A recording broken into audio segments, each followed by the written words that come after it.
Well, I'm very happy to report that our beautiful island is doing a lot better with the problem of litter. And that's because of a joint effort between common citizens like yourself and certain government agencies, such as the Virgin Islands Waste Management Authority.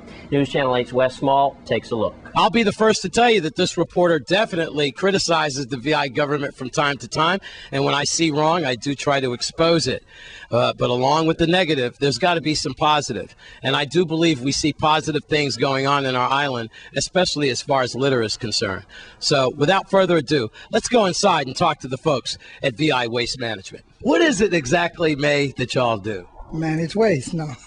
We manage wastewater and solid waste. In terms of many waste management authorities, some just do one or the other. We do both. We also are responsible for programs such as environmental education. We do recycling programs. We do fleet management for our own staff fleet. We also have compliance management where we permit haulers to use our facilities.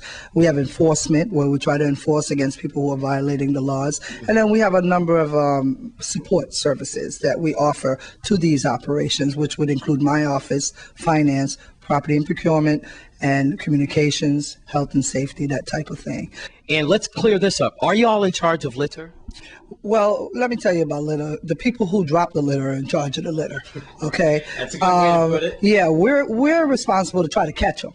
And we need to get the community to assist us in catching them. Not just when you see it, but then going to court with us and taking it the next step and testifying that you saw them litter.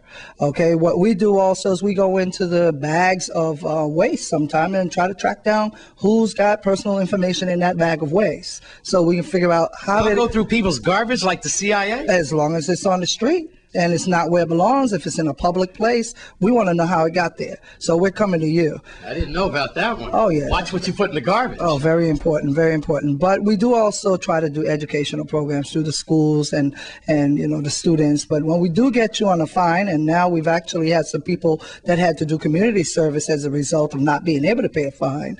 And we have some inmates also that come and help us with, or juvenile delinquents that come and help us with litter cleanups and so forth. But the real responsibility lies with the person who threw it on the ground in the first place. Who's in charge of people's sewage in their apartments? Because, News Channel 8's got to go to a lot of places with backed up this and that. And I guess there's different reasons why things happen. But we do get a lot of calls from not only people having backed up problems, but raw sewage in areas like Cuesta Verde area, for example. This has been an ongoing stinky issue, and other little hot spots. Mm-hmm. What's your call on that? Well, why don't you let me first open up by telling you a little bit about wastewater, and then I will conclude by answering your questions. We have to bring all of these facilities into compliance. We had an order back in 1984 that said the Virgin Islands was not doing its right job in terms of maintaining the systems and treating wastewater properly. We are about to close that consent decree after 25 years because we are now operating all of our treatment plants in compliance. And for that, I got to give thanks to the staff, the management staff and so forth of the Waste Management Authority. Secondly, the collection systems, we continue to improve them, but we're talking about thousands, tens of thousands of miles of pipe, particularly on St. Croix. And they're old. And we expect that we should be able to plan for their repair, but most of the time, we have to do an emergency repair or corrective repair because it's falling apart. Mm-hmm. And as we repair one section, it impacts the next section, so that fails. And so whenever you have a failed pipe, you may have sewage that runs outside of it. You may have dirt that gets in and blocks it, so it backs up and it overflows. We get in as quick as we can with our Vector trucks, which are cleaning and flushing trucks, or we get our contractors and we try to clean the lines and then we try to get them repaired. Now, Cuesta Verde, odor. That is how should I say, that's a natural thing for sewage, but it happens at transitions, which means a pipe is changing from a force main into a gravity sewer. So all of a sudden it has somewhere to come out, and it comes out at the first manhole it gets to. Cuesta Verde is that. What we have to do from LBJ it pumps over to Cuesta Verde. What we have to do from an operational standpoint is make sure that we're putting in the chlorine and chemicals to keep that odor and that gas down, and that we're moving the sewage on a quick enough basis that it doesn't sit and get septic. We're at VI Waste Management Authority. I'm Wes Small for News Channel 8. Stay with us on News Channel 8. Your Caribbean report is up next.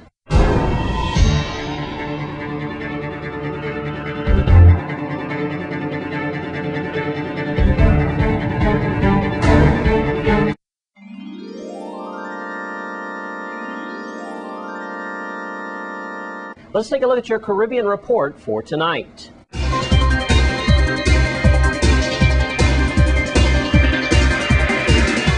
In Havana, Cuba. Cuba is cutting estimates of imports by millions of dollars this year and projecting to decline in export revenues due to the international financial crisis.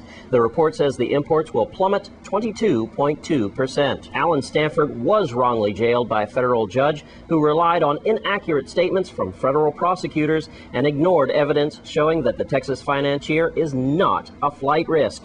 Stanford was initially granted bail by a U.S. magistrate. In Georgetown, Guyana, President Bharat Jagdeo has stated that despite Guyana's feelings of the effects of the global financial and economic crisis, the public sector employees will receive a pay increase this year. And finally tonight, Jamaica's sprinter Usain Bolt plans to send a message to arch rival Tyson Gay by breaking the world's 100-meter record in the London Grand Prix on Friday. Bolt is determined to use the Crystal Palace event to crush the morale of his main rival for the gold in next month's World Athletic Championship.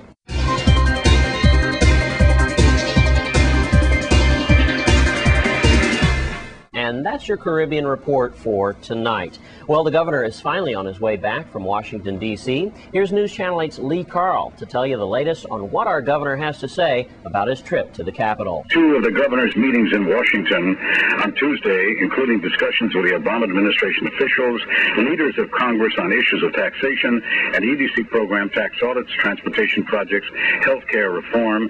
He also met with a young Senator Tom Udall, that name famous here in the Virgin Islands, Udall Point, St. Croix, a new senator from Mexico, to discuss pending national park issues, and Representative Jimmy Duncan, a leading Republican on the House Transportation Committee, to lobby for additional funding for territory's highways. I had an opportunity today to meet with the IRS National Taxpayer Advocate, Nina Olson, to address some long-standing issues that have been going on between the local government and the Internal Revenue Service over the continuing auditing of EDC beneficiaries. The EDC program, as you're aware, is one of the more important programs that we have that supplements our local business activity, but also gives us a chance to expand upon what we're doing. And the concern that I've had for a while is that there are a number of our beneficiaries that have been going through some audits for quite an extended period of time. And my discussion today with Ms. Olson was really to sit down and to talk about that and to see what sort of resolution that we could come up with. So it was a pretty frank and open discussion about the issues, the concerns, and to see what we could do to address that issue. I also had a chance, as I was while I was there, to also have a meeting with the IRS commissioner, and also to convey my concerns with respect to the same audits. I mean, the issues range from the audits that are taking place to the statute of limitations to the sourcing of income. The issues that we've been dealing with on a host of times, ranging from legislative changes that we've tried to make within Congress to changes that we've now discussed administratively. St. Thomas, Lee Carl for News Channel 8. Thanks, Lee. And when we come back from this break, Stephen Coop Francis brings you your Sports 411 update. Stay with us.